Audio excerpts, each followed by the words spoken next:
This is my second keyboard.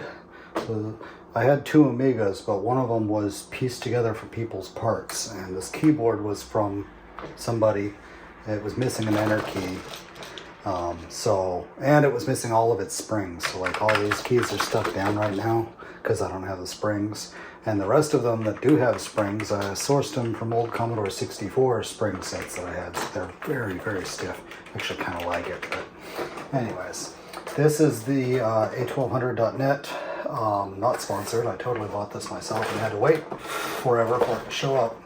But anyways, this is their reproduction key set. And so, got two different space bars. You can already tell that this is going to be a brilliant white. They had two color options, white or black. So here we go. Why do I have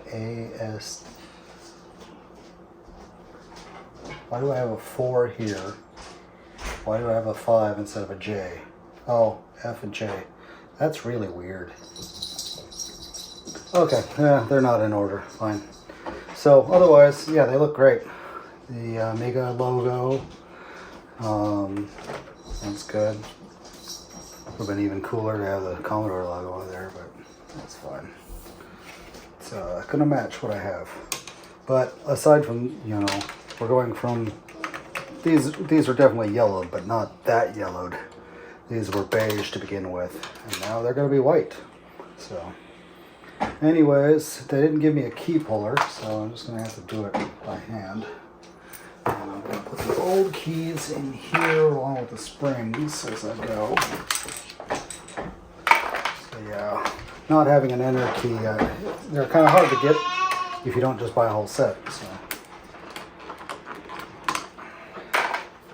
honestly, I could have kept the beige keys and spacebar and just replaced all the, the brown keys, if that would have been an option too, because the enter key is supposed to be a different color, just like those keys, so I could just replace only the browns. I think I might do that, because I don't really care for this white. So I'll get all these off and then get them back in order. And I need to put the correct, luckily this set comes with springs, so I'll put the correct springs under everything while I'm putting them back on. So they had to come off anyways. But no white keys for me. Alrighty. Start this.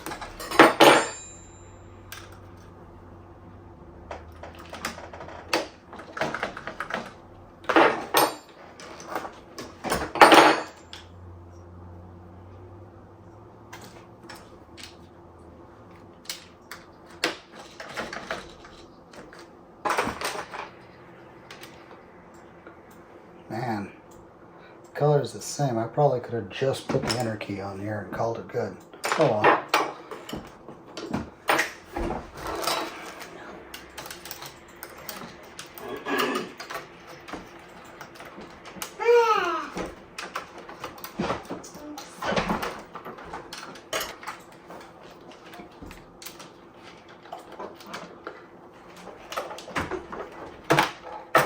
Uh-oh.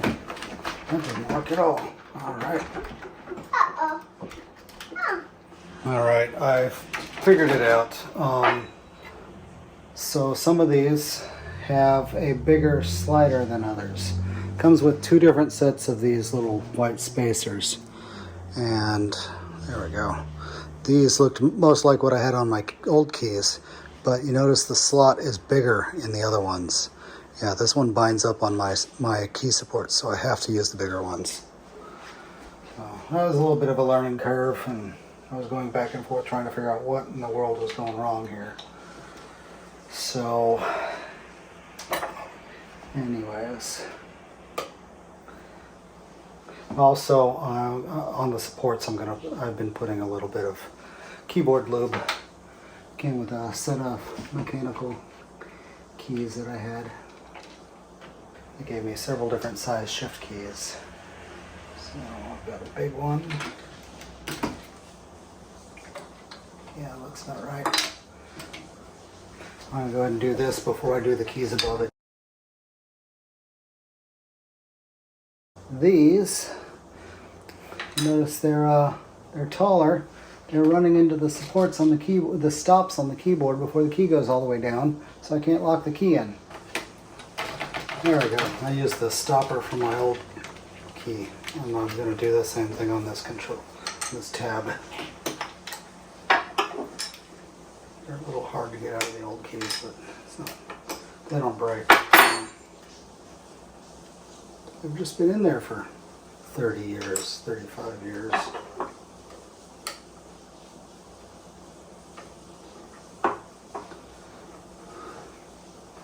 I was worried about these not going down far enough to be able to press the switch contacts, but not even being able to lock them in was definitely going to be a real problem.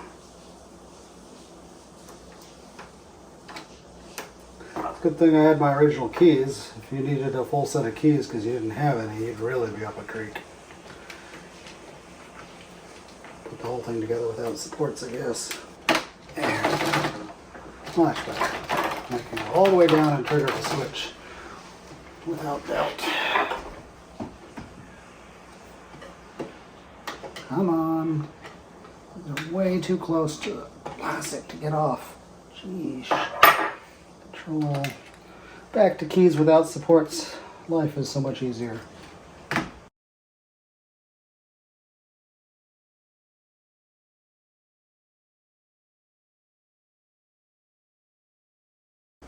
Now let's do that big enter key while I'm thinking about it. Because, well, I'm kind of glad I only have to hang one of these, because the other one would be a real bugger. Okay, I can move this a little bit better this way.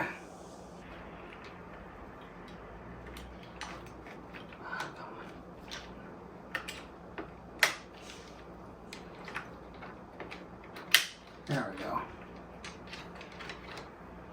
All my lube is all over the front of the space bar, or shift key. Yeah, there's some left.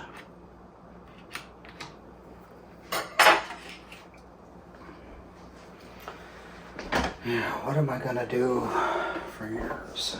Doesn't look like there's anything under it, so I should be able to get away with these big ones.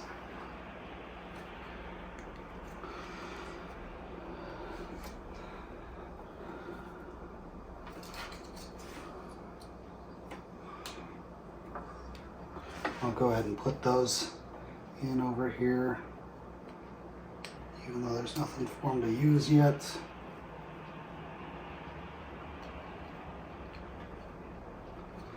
So it's this upper smaller one that I'm missing. If anybody happens to have one spare that they want to hook me up with.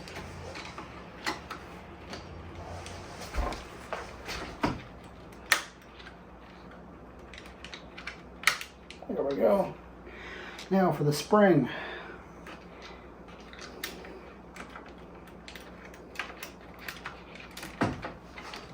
Come on.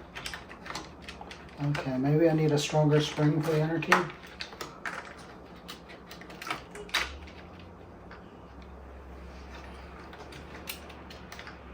Let's just put a C64 spring in here.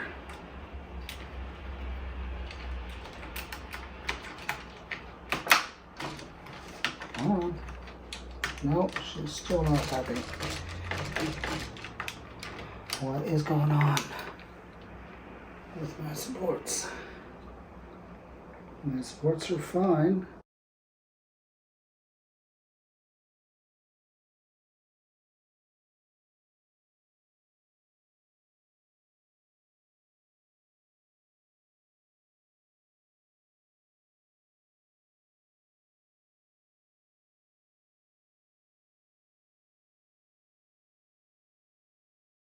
It's all done.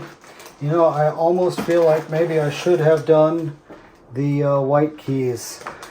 Turns out that this is a European keyboard, so I've got an @ symbol and a pound symbol where my apostrophe and quote mark are supposed to be. I've got the quote mark here. I got a pound sign there. Where where's my apostrophe? I've got a backwards apostrophe over here. That's not the right apostrophe, unless it is, but that's a really inconvenient place. And I don't want to, like, if I only had to do the numbers key, maybe I'd do those in white. I'm just going to live with it. Maybe I'll just tell it that it's a American keys layout, and it'll just put my keys where I expect them to be, but I'll have the wrong keycaps. But yeah, I hadn't even noticed that before. It's interesting. But yeah, here's this standard enter key. I ended up putting C64 spring under this enter key because I didn't have the original standoffs, and these standoffs seem to be interfering. I lubed the snot out of them, and it seems to work okay. And because I don't have that other support over here, if I push over here, it doesn't work. I have to push along this axis. So if anybody's got this support, I'd love to get that off you. Maybe I could bend something up out of, probably not. But yeah, bend something up out of paper clips would be great, but I doubt I can. Anyways, that's that. Maybe I'll pop this case open and put this in there so I can, function test it, but for now I'm just going to call this good until I have a second Amiga working. Also, since my keycaps were fine, and it does come with a spare enter key, maybe the wrong kind for most people, but I'm just gonna sell this as a whole set, minus the springs, of course, because I'm keeping the springs. Those will be handy to have. So, but yeah, it'll be a whole set with 2 space bars and everything. So yeah, you can tell my keys were slightly yellowed when they're side by side, but not by much. So they got that color right. I wish they'd have just done this in beige like they were supposed to. That's it for this video. Keep watching, because I've got all the rust repair taken care of, and I've got paint drying, and I've got more coats to put on. So that'll be up soon, and then we'll assemble one of these things finally and have a working, completed Amiga 2000, and that'll be awesome.